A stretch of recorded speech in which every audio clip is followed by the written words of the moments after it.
Hey, welcome to Solidarity Talks. And I am with Carol Bilson, and I'm thrilled to be here. I'm Vikki Reynolds. I'm a community organizer, activist, I don't know, professor, therapist person. And I'm on the territory of the Musqueam, Squamish, Tsleil-Waututh people. I'm honored to be here as a white settler. My people are from Ireland and England. Yeah, and I'm really excited to be meeting with Carol. Thanks. Hey, Vikki. So I guess I'll start with I'm coming to you today from the homelands of the unceded territories of the WSANH, Songhees and Esquimalt nations on the southern part of Vancouver Island.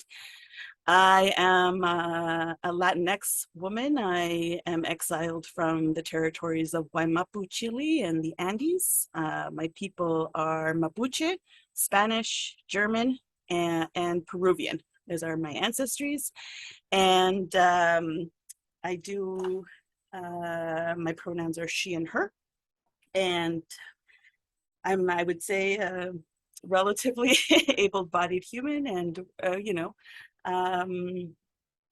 yeah. And my work primarily encapsulates responding to gender-based violence and responding particularly to the people that cause that harm.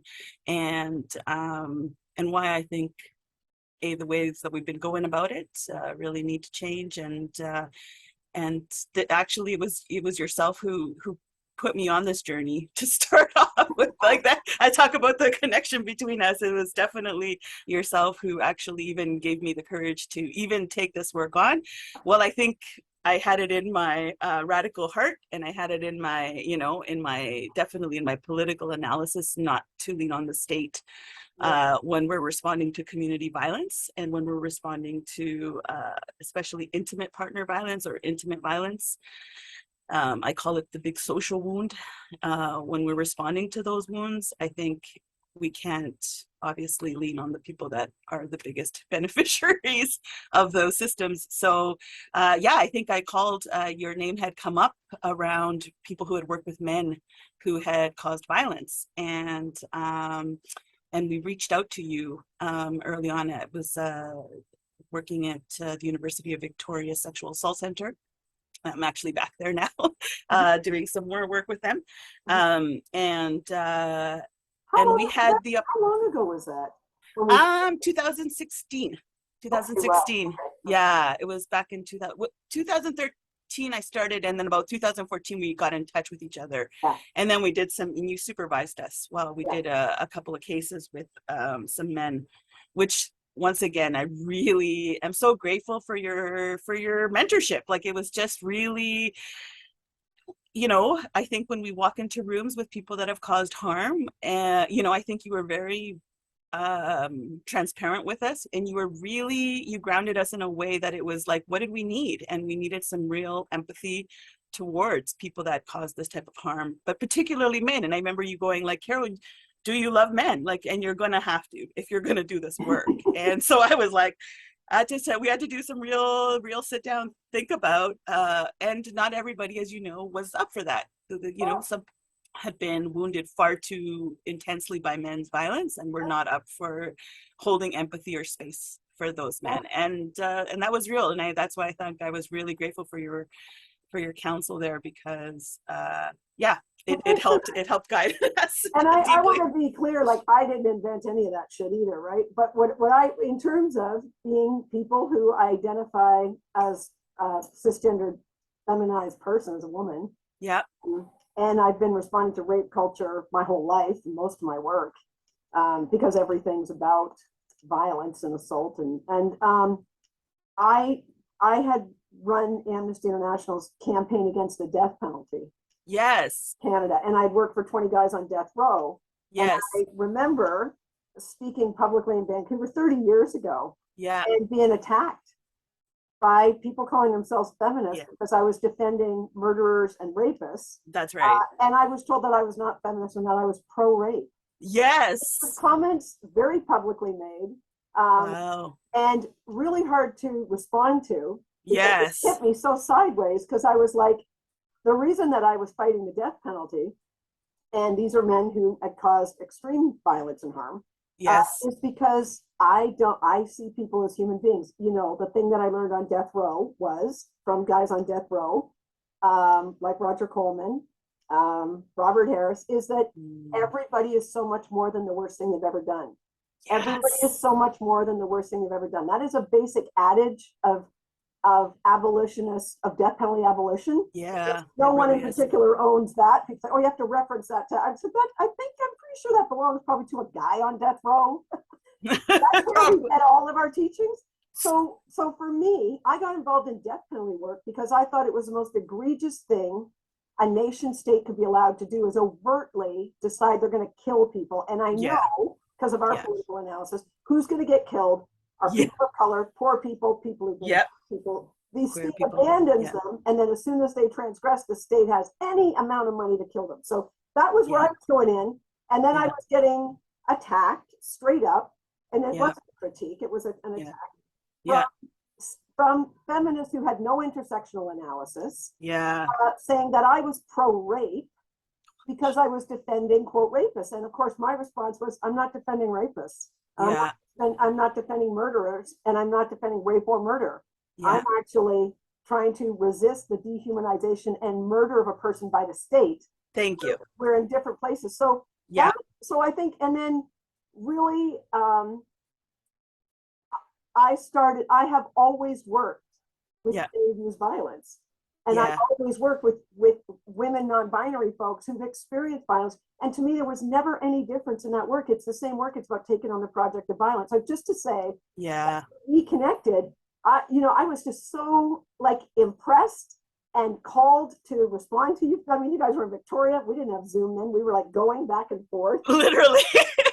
None of us had a lot of money and shit like Yeah. that. But it was like, okay, here's basically a sexual assault center that wants to take on all genders and all the harms. And I was like, and it was so long ago, Carol. Now it's still a revolutionary idea, but I've done this work and so have you around the world with lots of groups. Yeah. It was the first time anybody else was doing this where I felt the solidarity that it's like I don't have to hide that. I had to compartmentalize the work I do with, in particular, masculine identified people who've used harms. Yeah. And women and non-binary people who've experienced, but because for me, Yeah. I'm against the prison industrial complex, and Yes. I'm a prison abolitionist. As Ruth Wilson Gilmore says, I'm against policing, prisons, and surveillance, like all of it. Yes. But Yeah. when as a quote drug and alcohol counselor, Yeah. young men, Yeah.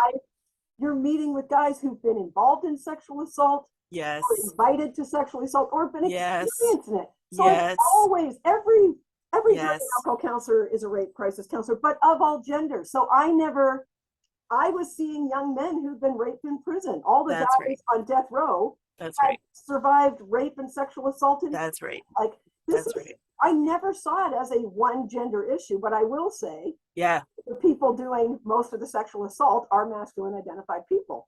But Yes. being harmed is different, right? So anyway, Yeah. just to say the backup was that's not work that I invented, and that's on the shoulders of giants. Alan Jenkins Yeah. in Australia already had a big, body of work about invitations to responsibility before I became a therapist. So like, there's Yeah. these threads that you jumped into, but in a very unique way. So I'm just wondering, what is it that had you, as a person who identifies also as a feminist from this like Latinx exiled community, like survivor of political violence, like you have so much going on. It's just very interesting to me that you were compelled to center the care of people who are called perpetrators. Like, what does that speak to? Where'd that come from? And I'll be straight up. The experience that I had being exiled out of Chile, created a huge break in my psyche around structures of safety. And when you've been informed, and I think, especially in Canadian, especially in the Canadian context, Canadians could never imagine their state crumbling or being, had a coup and, having to run because, all the liberals would be hunted down type of thing. No one could ever imagine that. But when you come from that experience, like when that literally has happened and your parents have had to run because they are being hunted down, you realize, oh, these structures have definitely invested interests, and those interests, when they are not met, become violent. Like they become systems of violence, they become systems of murder. And to me, to this day, I can, and you know, you've been in Chile, and I know, like, I think that the other connector between us that I thought was something you know, I connected to you instantly when you were like, some of the first people I helped when I was learning to be a therapist was the Chilean community that came from exile. And to me, I'm like, oh my gosh, like when you said that, I was like, I'm like, met some, like I just, it was something beautiful. I know you were just you were just doing a talk on torture, actually, at the time. You had come to do Victoria to do a talk on torture. And because of my experience, I was like, I want to go hear what this woman has to say. And your connection to residential schools, and how that correlated with torture and things like that. And I just was just so to me, I think once it's broken, once that the system is like in a very, very real way, like you will have to run for your life, you will never have, it breaks a faith in the system deeply.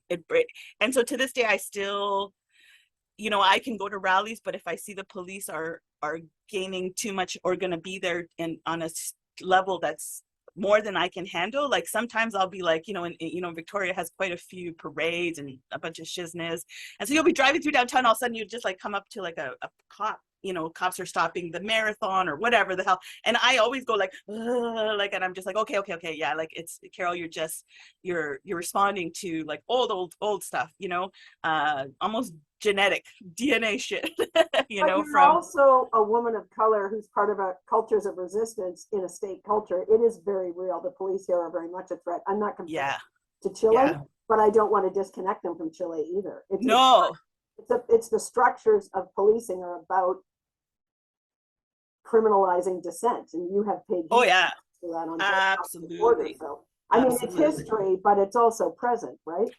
Well, so it's interesting because I actually wrote, like, because the women who then were arrested in the contemporary movements of Chile, right? Like, so Chile, you know, like we started like the Penguin Revolution, which was the student revolution, which started like once again against, like, which I have to say, I love my compañeros because they were like, you know, if Chile was the crib of neoliberalism, which it was, right? It was like it experimented and tried in Chile, and the Chicago boys brought it to Chile. You know, if it was the crib, it'll also be the tomb of neoliberalism, right? And so like that's very much like we believe that, like we saw that we were invaded, we saw that we were had a political system imposed on us, totally imposed on us, and then we saw the freaking outcomes of it, which was you know, no pensions, people were, you know, just the like cost of living, and just all the shit that we see here in the neoliberal impacts of the class and the stratifying class. And you do that in Latin America, well then it's like it's huge, and the poverty to the wealth ratio is just astronomical, is fucking astronomical. So sorry, like just for everybody listening, like when I went down to Chile a couple of years ago and worked with social justice activists and community workers for like 6 weeks and stuff, during all of the manifestations and stuff, and I don't think I'm a naive person, like I said, like you said, a lot of my political analysis came from the first Chilean refugees and survivors of torture I worked with. They critiqued me, taught me, humbled me. But one of the things that knocked me on my ass that you might take for granted, but everybody else who's not in Chile, people are paying their rent on credit cards. Like that, like just the fact that people max out credit cards and they have 5 of them, because that's how people are like, and not living. Just some people, like lots of people are paying, and that landlords are taking credit cards. Credit card debt. Anyway, this level of, like you said, it is the model of neoliberalism. This is where they're trying everything, you know. In Ireland is where my people, you know, in Northern Ireland is where the British perfected a lot of their surveillance tactics. It's the most surveilled people in the world and invented a lot of their torture systems. But Chile, a lot of neoliberal, it's the bed, there's those connections. Right. And so the women that were being arrested at that time then came out and did that chant, right? Which is like where they named, they named like the state is the match like is machista, you know, and he's a rapist, and it's a, you know what I mean. And so then it was like around the world, and it was like, once again, it's like, you know, the people united will never be defeated came from Chile, right? And it's like, once again, we made like this like, you know, I always say like I wish we you know, I talk to my other Latin American friends, and they're like, you Chileans, you know, you folks are just resistant AF. And I was just like, I know, it's like we breathe lucha in our I don't even know how to explain, but so I feel like it's cultural. For anybody who's listening to this though, go on YouTube and look up Chilean song against rape, or what's the it's called The Rapist in Your Road, the El Violador en Tu Camino, or The Rapist in the road, or in your way, in the road, yeah. And so, and it was a protest dance singing that women did blindfolded that called out all of the systems of rape, not just men as rape. It wasn't an all men are rapists. It was this system is rapist. Anyway, yeah. And I got to dance that and sing that in Chile. Oh God! Yeah, that's fucking amazing. I have a green bandana for that. So I just think that I think that's just a really, it just says a lot about where you come from, what you're carrying, what. Yeah. Hey. That's what makes this work. Like I was like, once again, it full circled for me why I do gendered violence and why I don't believe in the state responding to gendered violence. And so I would say it's cultural, and it's very much a living experience of having the state, you know, attack your family. It will fundamentally change your perspective on the police. And so how did you end up, you know, it was so radical, you were really breaking snow to be working with, in particular, masculine identified people called as men, who had perpetrated violence. And I want to discern calling someone a perpetrator as a total identity category, but in a particular event, someone has perpetrated the violence. Right. How did you end up being able to center that? So actually, something you said about your dad and your brothers, and you had talked about loving men in your life, and men who had really showed up and showed you dignity. And I thought, yeah, I've had men who've been really loving in my life and been political mentors and have like guided me and have shown up for me on all sorts of fronts. Mm-hmm. And I believe, and I think, and this is why I think I can work with masculine identified folks, because I know that the patriarchy harms them so deeply and expects such violence of them. And I think when we see the construct of masculinity, you know, back to Roosevelt, you know, when he constructed football and the construction of masculinity through colonization, it's like we couldn't have, you know, men who were like elite and, you know, floofy men trying to conquer all of a continent, right? We needed these like kind of grizzly Adam men. Yes, we needed that. And so that's the masculinity that was promoted. And that was the masculinity where it's like reckless, risk taker, not consequential, like not relational, you know. And so I see those reflections in men in my son, who's like 10, like where he's like already reads the boy code, and he's like, oh, I'm already supposed to be shutting my emotions down. I'm already supposed to be like not, you know, being so affectionate to my mom. And he asked me like, is it okay if I hug you so much, mama? And I was just like, oh my God, yes, like, you know. And we're all, but he can hear those messages coming in and being like, oh, am I supposed to be being a different boy type of situation? And so I think that really drew me to being stuck in a system that I could see was going to, once again, like, you know, target poor, Black, brown, Indigenous men. And I really, to me, there's something also about growing up with socialist parents, that they are very much believers in a different society. What they like, what they're very much like, what is here is good, but there's a better one that you can make. And we're in that process. So you need to jump on board. And that's right. That's right. And so because I had parents that already were like, I was like, what is here isn't working.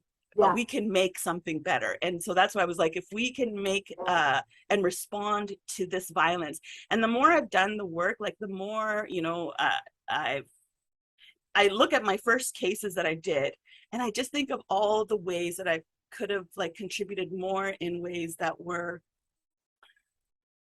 embodied and so, and not because regardless of what we were trying to do, we live in a hierarchical and punitive culture. So we, even no matter what process we would like to make it as, you know, equitable, people get scared and people are like, oh shit, I'm going to be like held accountable. And that is a fear inducing thing for people, regardless of how, like, we're going to, you know, make. So to me, it's like, how do I make this a process that is, and actually, I'm going to even say, like, me and Sarah Scallon from Laurier talk about, you know, this is a campus that's going to hold you accountable, and we're not going to treat you like a monster while we're doing it. Yeah. I'm trying to remember the name of, I can't remember who said this. What would it be like if accountability wasn't scary? That's right. I don't know That's who right. said that. I think it was Mia. I think it was Mia Mingus. Mia Mingus. Yeah. What would it be like if, and what I'm thinking about is when accountability is not just scary, it involves the state. It involves the prison industrial complex, the punitiveness. If to take accountability is going to get you locked up, it's not prudent to take responsibility. That's right. That you actually, you want to make, you want to make repair and amends to somebody, but it's going to actually get you locked up.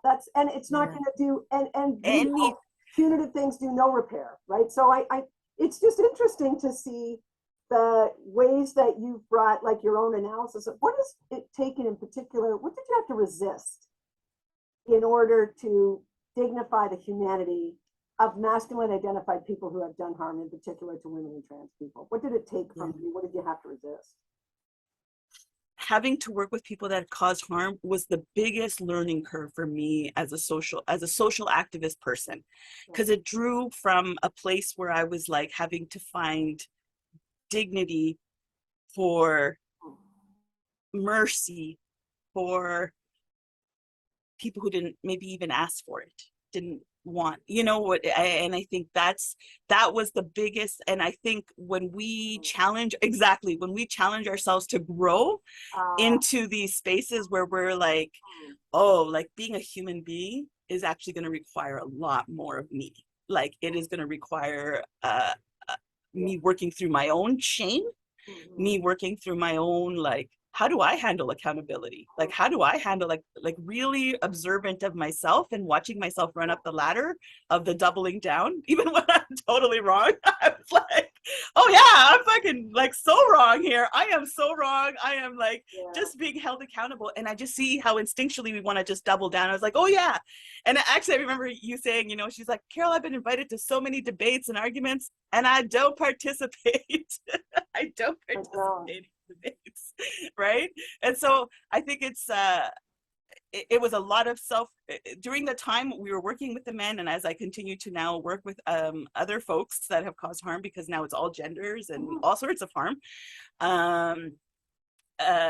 it really, I have to say, it was the biggest pull from me to do that work. It was like it required the most expansion of my growth as a human being, more so than even academia or anything, or even coming out of such trauma and terror. I was like, holy cow. Like, and then exactly like you were saying, then explain yourself to people publicly why you're doing this is not, you know, especially when the second wave feminists have a strong hold on most anti-violent movements. And that's genuine, because I really want to give it to the credit to the second wave feminists, because that's 40 years of work that they literally laid down foundations of organizational work. But I feel like now the next step, like, I, you know, and I've spoken to the directors of, you know, transition homes and things like that, and like, so our next move is, you know, like, our next, you know, direction is to start supporting those people that cause the harm. Like, let's get to that source, because we're going to support women and children forever if we don't get to those folks that are actually initiating this harm. And that's where the conversation falls apart, and that's where people are like, they cannot move past the evil. Like, they cannot, they literally put them. And we still get, like, I'm just going to be real, we get trained with the police, still come and do our strangulations training, and they still come and do just like this ideal notion of a survivor. You know, she came from a good family and she came, you know what I mean? I was just like, I'm like, this is 2022. Anyway, let me back you up a little bit. What kind of backlash did you face? Because I know, like, for me, I have to say, being kind of called out and attacked for being pro-rape. Yeah. Given my history and my life and my work, it at first, well, because it was 3 decades ago, it shocked me. I didn't anticipate that. Yeah. I was an activist, of course, part of activism in our analysis, which I got, I'm sure, from the Gillians, seriously, is anticipating the backlash and having resistance to it before it happens. Yeah. Thinking, what kind of backlash did you have to resist, or what kind of attacks did you have about taking these kind of positions for the humanity and dignity of men, and for transformation, that if we don't work with the causes of harm, we're not going to transform anything. We're not transforming anything. We're just fixing one problem at a time. Anyway, Yeah. what were you up against? So this very, not quite as blatant, I think, we weren't, but there was definitely, well, what are you going to do with the predators? Like the hard line, those, they're not going to come. Were you not going to put them in jail? Are you going to keep the public, unsafe? Because is that what you're encouraging? Right. And so I'm not saying that there isn't, I don't know, I was at a conference on traumatic brain injury, and when they were saying that 80% of the prison population has a traumatic brain injury, I'm like, these facilities need to be something else. Even if they're a facility, like let's say that they are a facility where we, house people that, can't be in society. They have to be they have to be a rehabilitation. Like I have to reimagine it altogether. Like I can't even imagine what it currently exists to what I want it to be. But I have to say, it was that same, I get that, like, well, what are you going to do with the kind of the hardcore predators? So we're trying to do the next piece of justice, to live in this world and create a present that's the world we want to live into. Yeah. We're being told, here's the most extreme case, solve that. And I love what, in particular, actually, Miriam Cava says, and we do this till we free us, as a Black abolitionist, right? Saying we don't have to have the answers to everything to do the next thing. And that's what right. I mean by that tactic of resisting debate.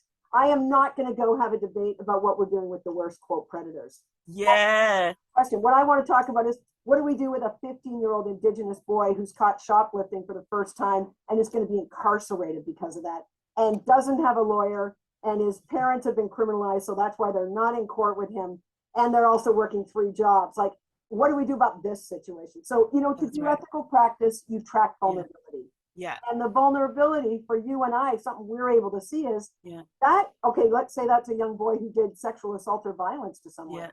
And the answer is to incarcerate him. I'm against the incarceration of everybody. And agreed. In particular, young, masculine identified boys, in particular, poor, people of color, Indigenous. But if we track vulnerability, that youth is the most vulnerable person. The person who experience their violence, we need to be accountable to them as well. But we also have to go, this extremely violent state is now oppressing this. If you can't see that, as Jaggi Singh says, anarchist, we can walk and chew gum. Totally. Yes. So I'm just thinking, why don't you say a little bit about, I know what we're talking about really is smells like some flavor of transformative justice. Do you want to say something about how you describe that? Not define it necessarily. This is the clinical answer, but your living, breathing, working experience of being involved in transformative justice doing. Totally. So I agree. And I think even the word, I remember I had a conversation with you actually too about even the word justice, like how heavily laden that word is. Like we can't even use that word, because what does that mean, and to who does that mean that to, and is that even a concept that we've actually been able to manifest in this world, to even be able to point at and say that's justice? I don't even think that's legit yet. So I want to say, exactly, alternative responses. I and I think these are the semantic pieces, but it's like closest to, but it's basically responding in community collaborative ways to harm. And these are the social wounds. This is racism. This is homophobia. This is, and this isn't usually in places where people actually want to work together, in places where people want to be in the same spaces together, whether it's campuses or whether it's work organizations or things like that. And so when this harm happens, this is where it's like, what do we do when people mess up in our spaces? And I think, and how do we keep them in our spaces? What is it going to be needed for us to feel safe around that person again? And what do we do when we don't believe in the police or the government's responses to people's social wounds? Like, how do we really tend to that? And so it's interesting because we have people like yourself who are, and I said, like, you're a creation of the need in the community. We needed therapists, we needed activists, and we needed like academics, people that could translate knowledge, people that could actually attend to actual suffering, and that people that could conceptualize like the vision of it, what it looks like in the future, right? Because it's like, we could be on the ground so much that we won't actually be able to envision what the next thing is, and we need all of those. And so you're kind of like the new folks that have emerged out of the need. And I think this is where it happened here, but it also happened in all the communities where people are already vulnerable and they're not going to show up to serve up their comrades to the police because they've been sexually assaulted. And that's just not even a viable a solution, because like I said, if you took me, it would be so much more re-traumatizing if you took me to the police after I've been assaulted. You know what I mean? Like, it would be truly one of the most horrific things you could do to me is put me around police after something like that. And so, or institutional power, I have to say, institutional power, like the healthcare system, or, anything around surveillance or governing structures. It would be very scary to me, because I've had to deal with all the other shit, and it's like in addition to what's happened just now. And so this is where I think it's I think honestly people like me are useful, because we already came with we're not already leaning. And I think that's why I think people words like decolonization are easy to adopt into practice when you're not even thinking that that's a solution. Like, when you're not even leaning on those colonial ways of being, because, and it's like when you know them from your childhood, it's like they will support you until you don't support them anymore, and then they will kill you if you don't support them anymore. And so that's where I think it's one of these things. It's like the systems that actually have to hold humanity.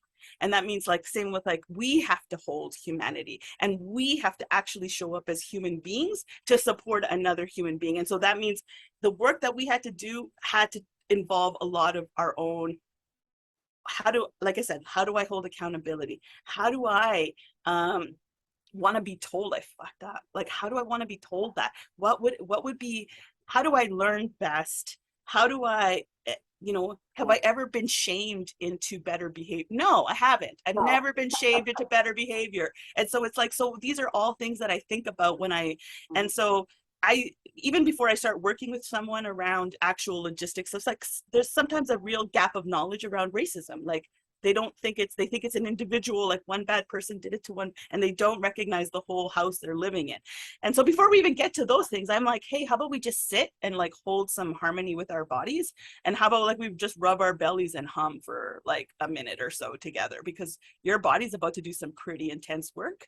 And you know what? I can tell you to self-care, and I bet you've never even understood that, heard that. Like, you know what I mean? Like, I think there's this, and that's where I agree with you in terms of the self-help industrial complex, right? And the commercialization of that shit, because it's really like, yeah, you're just supposed to have all of this knowledge of how to care for yourself in a completely capitalistic producer society. Why would you? How would you know that? How would you know to hold your own self?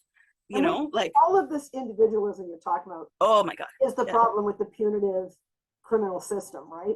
Which is why, and one of the conversations we had about justice being a problem is that there's a justice system. That's ridiculous. It's a criminal system and a criminalizing system. So the problem there, I mean, the biggest structural problem for me is there's no repair, and it doesn't do anything about the systems and the conditions that cause the harm and the suffering. That's right. And the idea that we both agree on, that people are 100% responsible for their actions, but not for the context in which it occurs. Thank you. The poverty, the colonization, the homelessness, the insecure housing, the police state. So I'm just thinking about, when you talk about alternative responses, there is a piece of it, though, that does sing with transformative justice ideas that we've got to be imagining these other worlds. We are actually here to transform something, not just fix something. Absolutely. More than these individuals. So maybe say something about your work around that kind of transformation, or if that's Yeah. not, you know, if that's not a word, how you think about that. Totally. And I deeply believe that we are going to actually be at, like, and obviously it's not going to be in my lifetime. I mean, I will not see this in my lifetime, but I do believe that there'll be a day where we do not need police and prisons, and I think we are going to need a much more humane response to these Yeah. social injuries that we're committing against each other, right?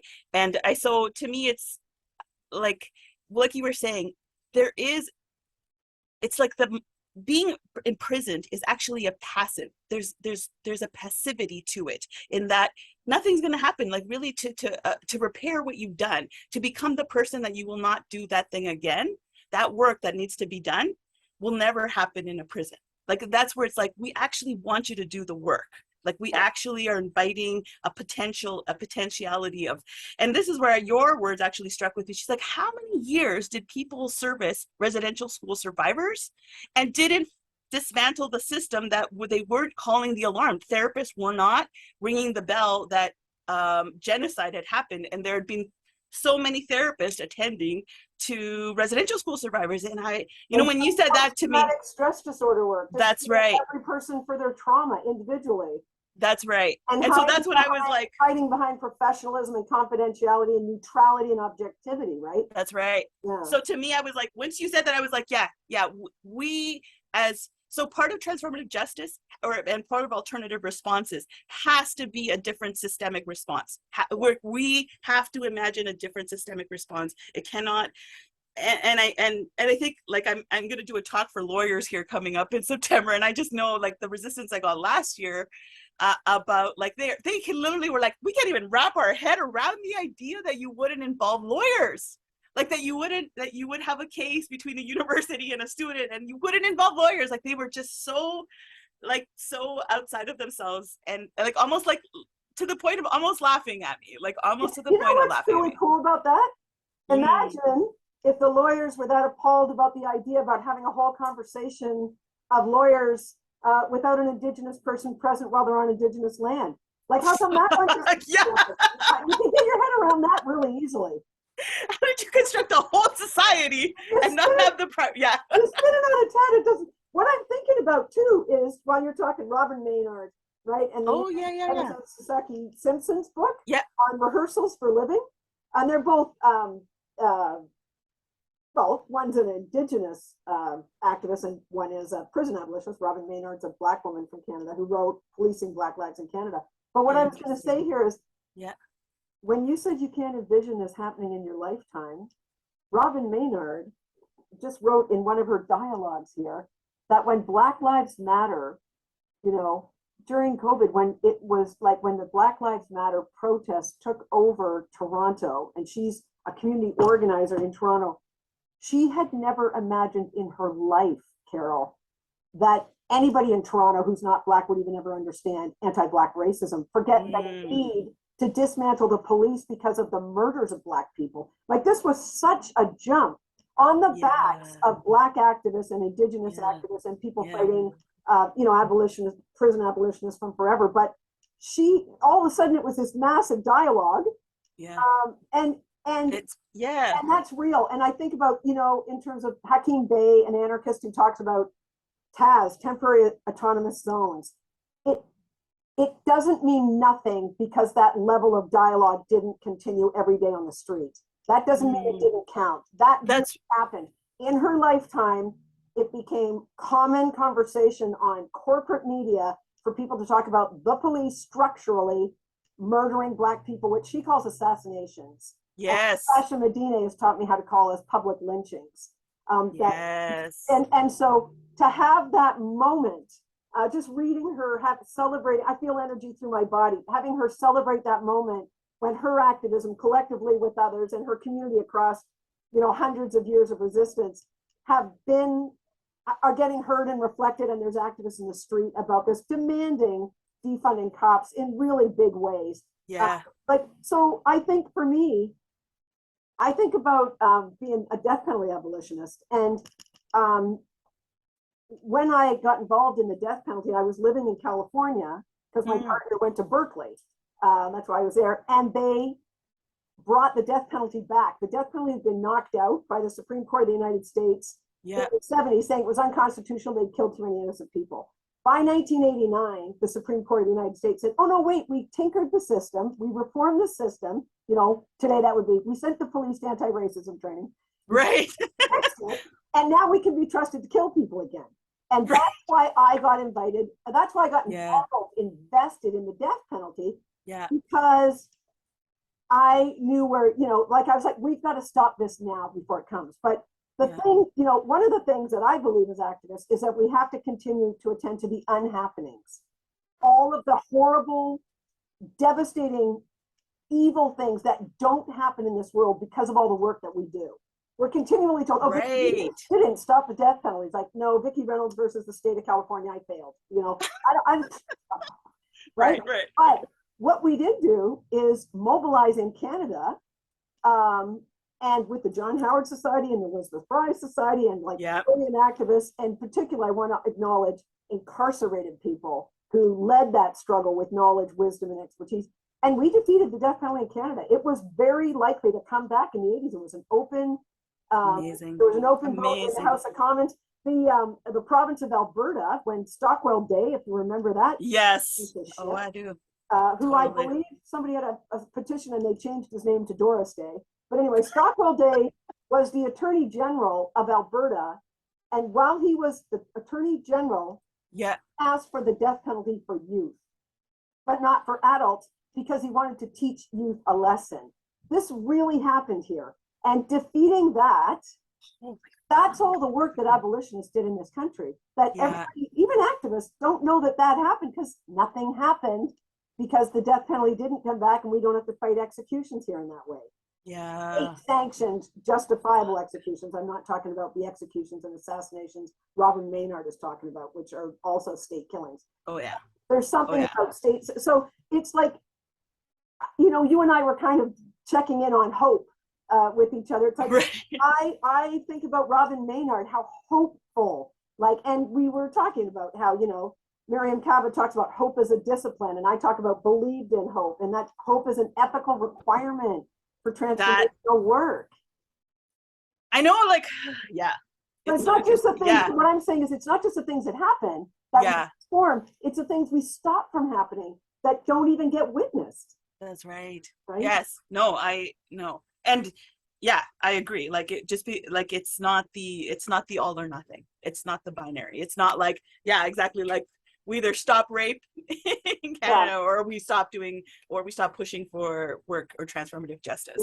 So no, I agree. Like, I think it's, and I agree. Like, I think hope is essential. And actually, the other fellow that I wanted to talk about, Brian Stevenson, who did Just Mercy, you know, he also talks about hope and about protecting it.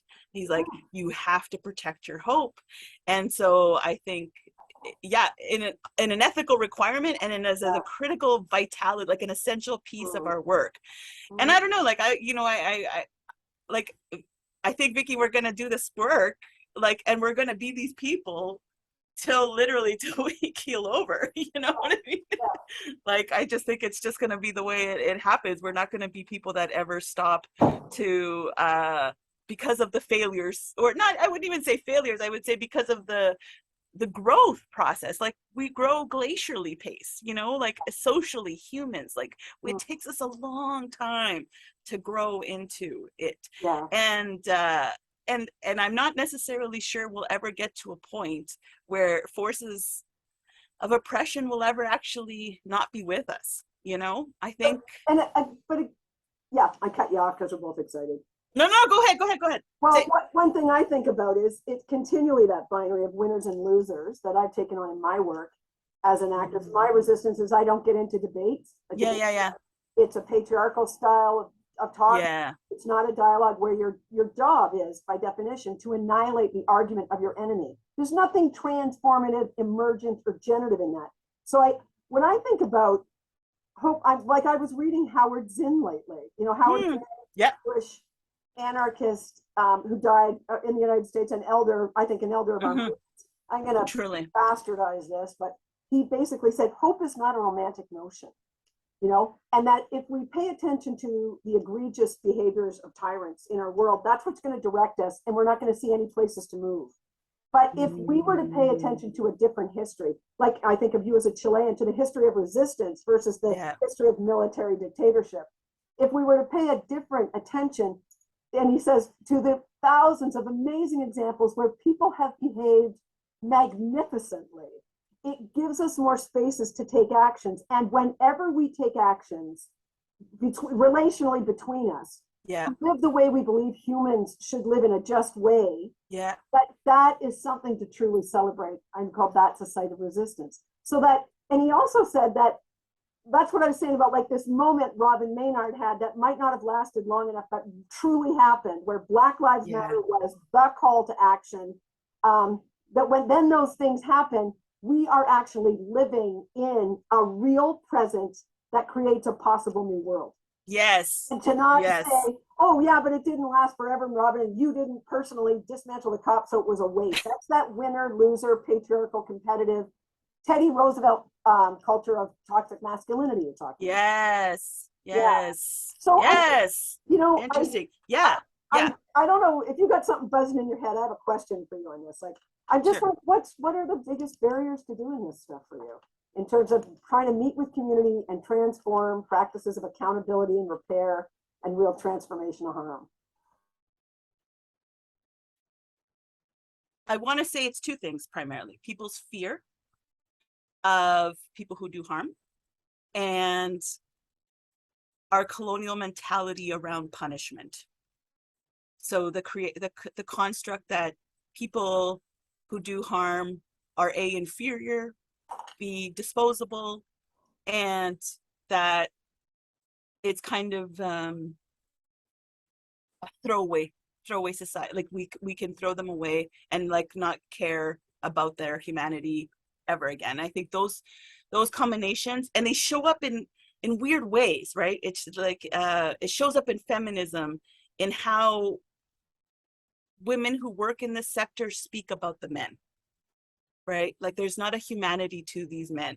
There's just a violence towards the women that they are in relationship. And that's how it's always referred to. And there's very little space made for their humanity and why they are the people that are using violence and how they're using violence now. And very little, I would say, like, this is, remember when I was talking to you about that second wave mountain that I encounter? It's like a real, and then there's this kind of like belief that the best response to these types of things is compartmentalize people. So I'll just stick this person here and I'll stick that person there. And if they're away from me, the good person, then that's, that's what all I need. You know what I mean? What happens to them, I really is not my business, or how they're, and so that's the responses I get when it's searched, like, why would you care about the men? Why do you care about the men? Why do you care about, like, and so how I had to go about it is like, well, they're hurting the boys, and the boys are part of their children. And so if we're going to have to address masculinity through, if you won't let me address it through the fathers, I will go through the sons. And so I developed curriculum for boys who had been witness to domestic violence, or had been witnessed, or had come from homes who, so we were running programs for youth who had witnessed violence. Mm-hmm. So I would say, so the fear, I would say fear of the other, fear of dehumanizing people who mess up. And I think this is what I love about Brian, actually. He talks to me, he's like, we really got to come to some terms about what we do with the brokenness of us. Yeah. What do we do with the people? What do we do with our brokenness? And I think this is what I really appreciate him. He's like, for us to come to terms with our own brokenness, it is asking a level of humanity that we need to get to, right? Because in that, it's like meeting that kind of evil has to be met with that kind of level of humanity, right? And so that means we need to up the level of humanity that we are being in the world, showing in the world, expressing to other humans in the world. And that's why, like, we're not going to counter this harm without improving our like, do you know what I mean? And it's like they're kind of needing each other, right? Like as harm shows up, our humanity has to show up in the folks that care anyway, that do this work. Right, and not just for individual people, to dismantle the prison industrial complex, the school to prison pipeline, the anti-Black racism, the Indigenous, like ongoing and attempted genocide, as Riel Dupuy-Rossi always names it. So this is the cultural piece, right? Like this is that cultural piece that I was like, how do we, like this is where I was like, you know, when the KKK's got more culture than anti-racist people have, like where's the elders, where's the symbols, where's the music, where's the that, because I believe in the anti-racism you're going to have decolonial, and in the decolonial you're going to have reduction of the industrial and the prison industrial complex, because those are structures. And so it's like when you work at the, and like I said, we got to work at the culture, the cultural pieces of the folks that work. Like you and me have more in common, but where is our cultural connection? Like how do we culturally mix with each other, right? Like, and I like, obviously, like I think this is a piece of it, and this is, and that we know each other, and that I have to say, like, the solidarity that I've seen, you've mentored me into that solidarity, but I think it's like also my culture, like we are the people of the pueblo. No Chilean, there is no Chilean. I thought, this is bullshit. This is how white professors get credit for fucking everything, Carol. So it's part of our culture between us, right? Yeah. Say and we got to work about fear, because I don't think fear gets spoken up about, because that kind of macho patriarchal way to be masculine is also everybody's, as Bell Hook says, it's not your gender that makes what you're doing patriarchal. It's whether or not you're doing domination and control and oppression, right? Yes. And I think, like you're saying, second wave feminists, we have fallen into that. And I want to be partly accountable. Of course, I was brought up in those traditions, but it's fear driving it. We're just a fear-driven society that's resulting in what, you know, Ruth Wilson Gilmore talked about as caged peoples. It's not just that we're putting people in a cage, for shit's sake. Anyway, more about that fear, because I think we have to dismantle that fear to be able to do anything about violence. So I think also part of, you know, as part of being a colonized nation is to inherently develop the idea of hierarchies. Right. And so once we put hierarchy in, it's like people have fought to be in their role in that hierarchy, you know? And so the idea that you would flatten it, right, freaks people the fuck out. And it's like, about white people here? Are you talking about people here, Carol? Is this what's really frustrating you, is trying to work with, in particular, white people doing this? Yeah. I mean, and I have to say, it's mostly the relationality. It's the culture, it's the wanting, it's the knowing how to, it's like showing up with banana bread. It's like knowing how to like call you on, like you know, your partners could be having an event, like a cultural event in his life, and maybe remembering that your husband's from that culture and his events coming up. And you know, it's those pieces that the shared music, it's the shared time that we have. It's the, I remember you actually saying, you know what I want to do? I want to like have people in my backyard around a fire. And I'm like, what Vikki wants to do is create culture, right? She wants to create culture. And I think if she creates culture, especially with other white people who were like, yeah, man, I don't want to show up and be a racist, even in my subtleness. You know what I mean? In the, and so it's like those fire conversations can be about like, what the heck are we doing when we show up in our fear of other races, in our fear of Black men, in our fear of, you know, poverty, in our fear of inferiority, in our fear of being not good enough. And so that, I have to say, even if we developed a culture around self-worth, like, oh my goodness, like just, I guess it's just the level of the people that at least the white allies that I work with, it's like they get where the oppression is happening. They get the mechanics of it. They get how it rolls out. They get how, where like they can almost like pick it up on paper. But if it happens in front of them, it's very hard for, I've never seen anybody stop it. I've never seen anybody stop it. But that's, I mean, that's fear, but that's the narcotic relationship to fear that leads to a lack of moral courage. That's not fear. Because fear is, you have to investigate that fear. Is this rational? Am I actually at harm? Oh yeah. No, you're actually at privilege. You're just uncomfortable. Yeah. Exactly. That question I always ask, are you unsafe or are you uncomfortable? Comfortable. I Yeah. want to make sure there's space for you to talk about the second thing, though. The second biggest obstacle you named was having punitive patterns and histories and structures. So say a bit about punitive culture. So I have to say I do a lot of research on whiteness and like the history of the colonial history of Canada, because often I have to just literally explain to other folks who cause harm how you came to be in this social context that you are. How is it you came to feel so entitled to space or time, or how did you come to be so competitive and feel so scarcity minded in this way? Sorry, I've lost my track. Ask me again. What was that? Okay. Yeah. I'm talking about having a punitive state. So you said there were two biggest obstacles had been people's fear, and then this like whole history and structures of being punitive with people. Absolutely. Yeah. So I think it's like, do you remember Lee Miracle? Yes, yeah. God bless her. I think. Well, I definitely have her book, I Am Woman, in here. Oh, and yeah. book on having conversations with white Canadians. Well, this is her just talking to me one time when she was just like, the first masculinization of the land, Carol, was the creation of structures, particularly prisons, because you needed to create a prison to create the RCMP to put people into a place, right? Like, yeah, exactly, right? And so that obviously started with Riel and the sending out of the military, and so those were the initial, like, not only masculization, but the institutionalization of the land and of like our society. Yeah. And so in those ways, I think it's like we have a long history of, and I think even if you like bring it over from the folks that like, Cartier coming down, like the St. Lawrence and those folks that arrived, it's like those folks had a real, they showed up with priests, they showed up with the Jesuits, right? And so if you think about, I always say a gun and a Bible, you know what I mean, is like two very powerful tools to control society with.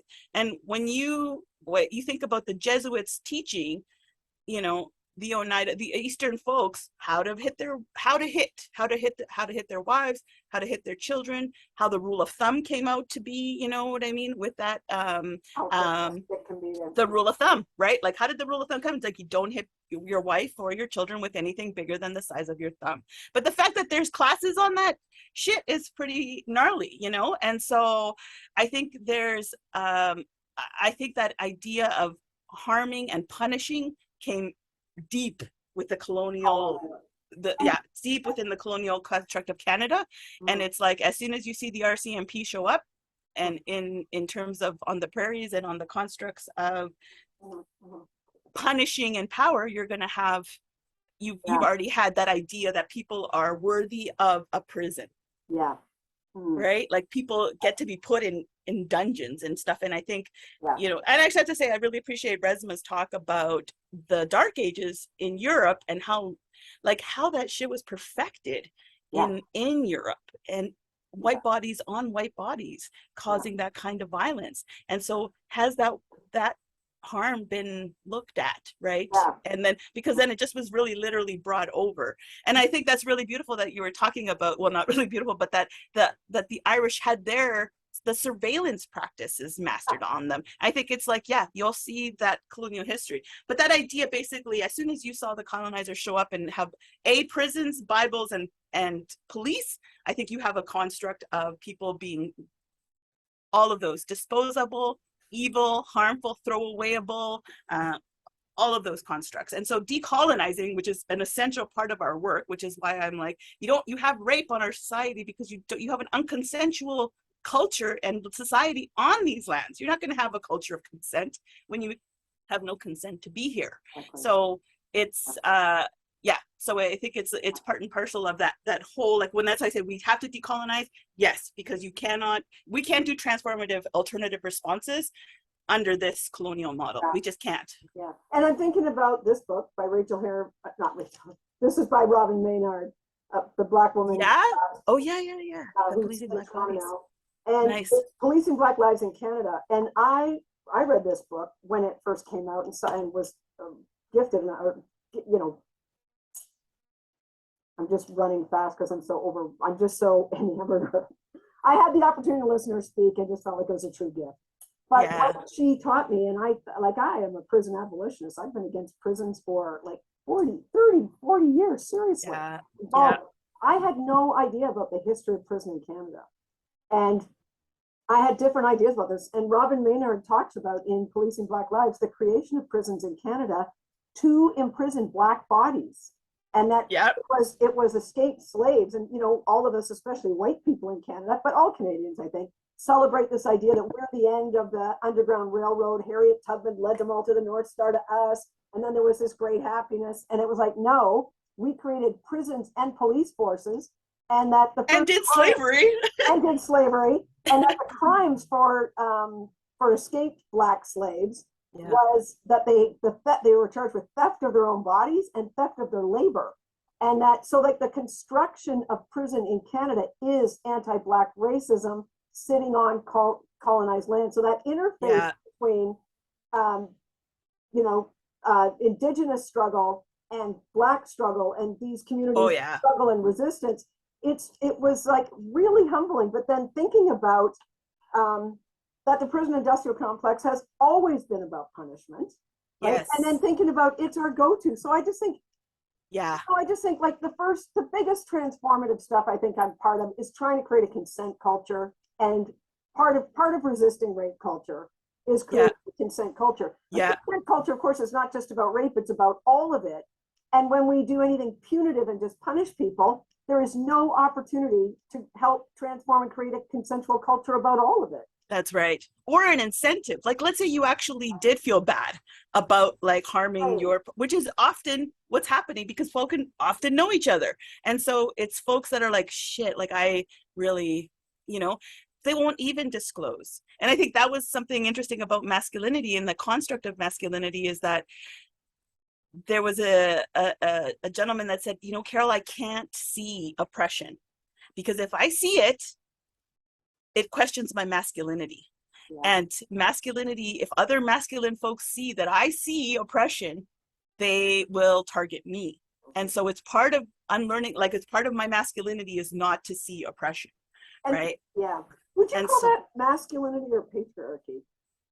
I'd say patriarchy, definitely. That's a part of like a toxic. I'm thinking about Sasha Medina, a black man I work with, and his work on liberatory masculinities, and in particular liberatory black masculinities, and amazing. You know, just like liberatory queer and trans masculinities that Stefan. So and masculinities.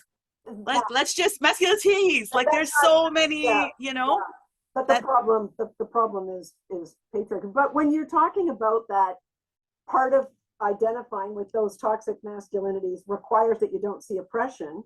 It also shows for me the interface with white supremacy and perfectionism, right? Like you got to get all your shit together. You don't do anything that ever requires a critique. We don't have a culture of consent.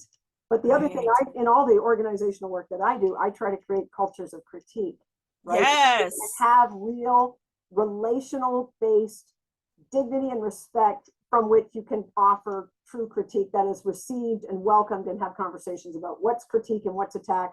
How do you want to receive it, give it? How do we do this relationally? And then how do we make repair? These are, all of that's gone when you're just policing each other. But I think that's right. And to what extent are we? How do you build resiliency for critique? How do you build, how do you bring in like because I'm like, this is a practice, and you kind of have to get into it. But I'm like, I'm just asking you because I encounter it too. You start by creating relationships that are of intent. And so what I'm concerned about on most teams and shit is they spend team days or exercises doing fucking icebreakers, like who's a Pisces or who else has 5 brothers? Right. I don't give a shit about that, right? What I want to know is what's at your heart. What are your values? What are your ethics? What are you committed to? So construct relationships of dignity and respect with each other based on our collective ethics, not our fucking horoscopes or our preferences for ice cream. Mhm. Do that hard relational work, and then have real conversations about what critique is, what attack is, and talk about from a way that we're, in order to do any kind of justice, we're going to need, you have to do this relational work, it's solidarity work. How are we going to create a culture of critique where we look at all of our actions, and like that comes from Paulo Freire's popular education, right? Action and reflection. Oppression happens, you respond with action, you don't respond with perfectionism and meetings. You fucking jump in, do the best you've Yeah. got right now, then Yeah. you reflect, and if you have to make repair, you make repair. If Yeah. it's a good strategy, you do more of it. If it's a bad strategy, you have to think about what would have been a better idea. Yeah. This is community organizing work. This is what we've always done, right? Yeah. And I've written a lot about this in an article called Centering. But it's such a Canadiana culture to be polite. Like it's The like I feel like it's politics of life. integrated into Canadiana culture to be neutral, to be benevolent, to be polite. Like, and it's like And those to are these. punish. And to punish. Yes. Oh yeah. Oh yeah. My Oh yeah. partner, who's an American man, Mm, said an interesting thing to me a couple of years ago that mm, humbled me. We were watching whatever movie on, with the young one, whatever movie was out there. Anyway, and at the end of the typical movie scenario thing, the bad guy's got to die. of course. Die. They have to die.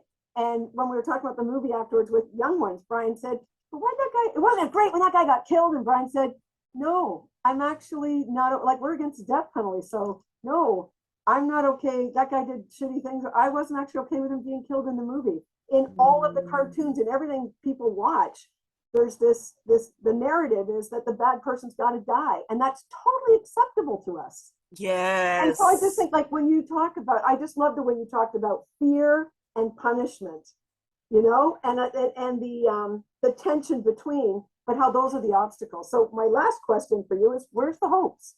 The believed in hopes, the hope is a discipline. Where's the stuff you're seeing on the ground that amplifies your hope or keeps you in the struggle? If Yeah. hope is too big a jump. Fair.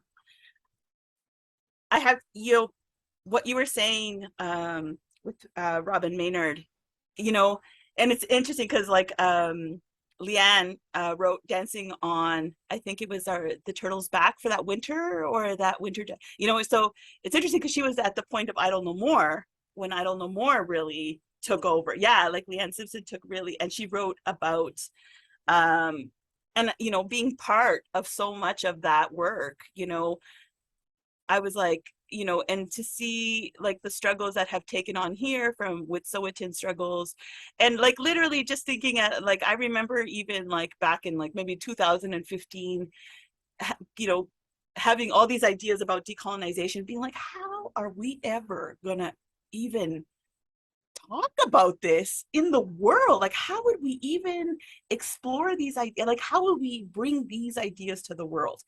And then not even 10 years later, freaking colonization's on the like decolonization's on the menu like everywhere I go, and I'm just like, well, like clearly I continuously seen historical moments of consequence, of deep consequence, and I agree with you. It's like, yeah, it's not Vikki Reynolds work against the California state. It's like it's moments of victories, it's moments of progression, it's moments where we see transfer. And I had to say, like, often my dad will be like, do you notice how at Chile's worst part of our history, our most beautiful people showed up and like that magnificence. Yes, and like showed up to the people, like our best singers showed up, our best cultural expressions showed up when our darkest moments were happening. And so because my dad, I always believe that. And then, he's always like, and some of our ugliest people came to kill our most beautiful people. And so this is one of these things that I think about. It's like, yeah, when it's darkest, we have to really show up. Like when it's, and so to me, I know I'm just one person, but even though we don't talk often, I remember you just being like, if you ever need to think something out with me, just call me, and I was just like, yeah, I have like access to a really brilliant mentor at a phone call, and that's relationality, and that's the pieces that we, because we did work together, right? And we made space for each other's critique, and I was like, that's to me, was the best like experience as I walked into work that I'd never done before in my life. And but so incredibly useful to feel backed up when you're doing something you've never done before and are And totally probably hasn't been done a lot. Like it was your. oh no, No. I'm still getting calls to talk about my AVP work. Like I still get called to talk about my AVP work. And I was like, I haven't even been with the organization for several years, but that work is needed because Yeah.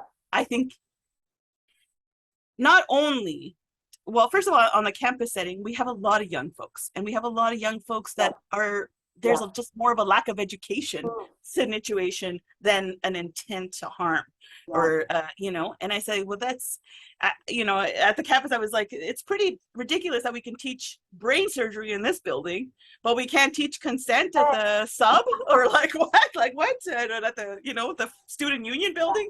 And so, I continue to see, and like I said, there was that, you know, El Violador en tu Camino, where I literally see my homeland people literally show up globally again. You know what I mean? Yes, like El Violador en tu Camino.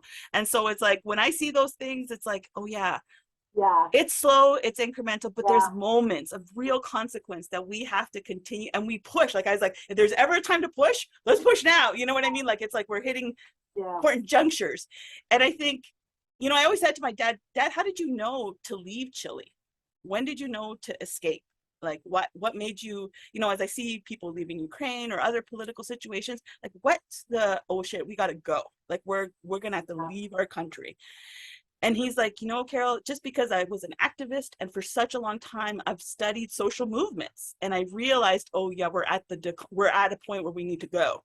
And I was like, right, like, so it's like witnessing patterns of humanity do this over and over and over again to know like when you have to stay and when you have to run. But you know, he saved us, and so we were able to flee and got out of there with the, you know, by the skin of our teeth. Like my mom, you know, took a train to Argentina with 2 babies, and you know, my dad had already run, and anyway, so it was just a big thing. But hope literally lies for me, and that's where I was like, oh, I don't need to ask Vikki what she's going to be doing. We're going to be doing the same thing. Like, this is a lifelong journey. We've chosen, this is, for whatever reason, we have been put to do this work.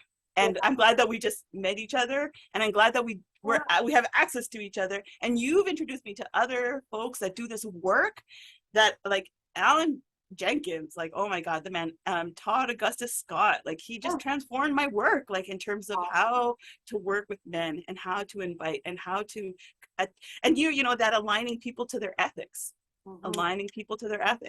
and how do we keep you socially close, like, so that you know, and you were saying, you know, your critique keeps me close to my ethics, you know, and so that's very much what we want to do, right? It's very much what we want to do. And so yeah, I'm so grateful for you. I'm grateful for this opportunity. You've given me a lot of credit, and it's a problem when white academics get credit, you know. But I do know that we've been, like, I do know that we've been in solidarity, and I just want you to know that it's been reciprocal. This is relational work. This is no one deceiving anybody.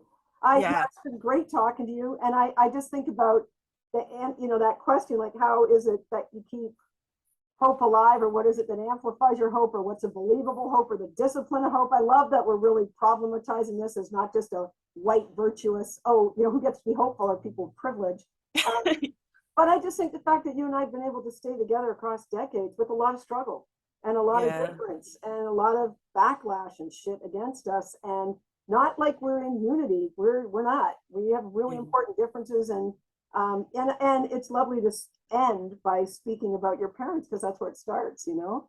And it makes me think about the fact that you've got kids, and that, you know, for me, I would say some of the stuff that's most hopeful is when I meet activists of a different generation than mine who are propelling things, and like, I didn't make those connections. We have, and it's not about being smart individuals. Movements like are building, but I also think about, because I'm, you know, Ibram Kendi's book, right? Oh, Stamped from the Beginning. But one of the things, so this is a Black anti-racist guy in the States. One of the things he says in Stamped from the Beginning is there's a history of progress of social justice, but there's a history of racism too. it's a mythology that we're moving to a better and better world. And so Yes. I think when we drop the Carlton, whatever, we drop the romantic idea that we're in some kind of myth of progress and acknowledge we're in the moment we're in, and everything we can do for justice in this moment, we're going to do it. And knowing oppressors are doing everything they can to keep those structures going too, that's not a reason to stop, because it's not a sports event.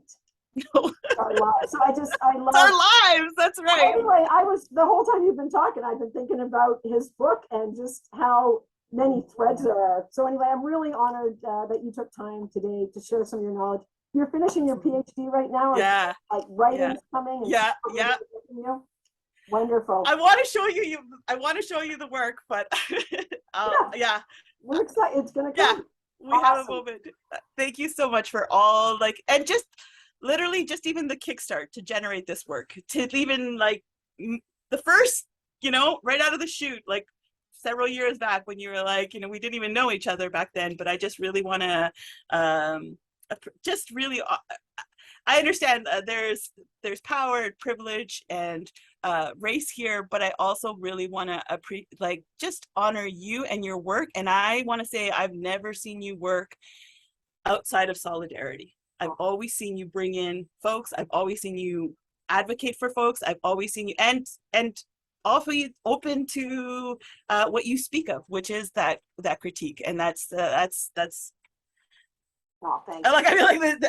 In many spaces, I don't want to I don't, but I just really want you to know that your work has also been very helpful to generate many other pods of work. Yeah. And that's what it's about. And I think that's, that's what it's about. And so I'm just happy to stay in solidarity with you.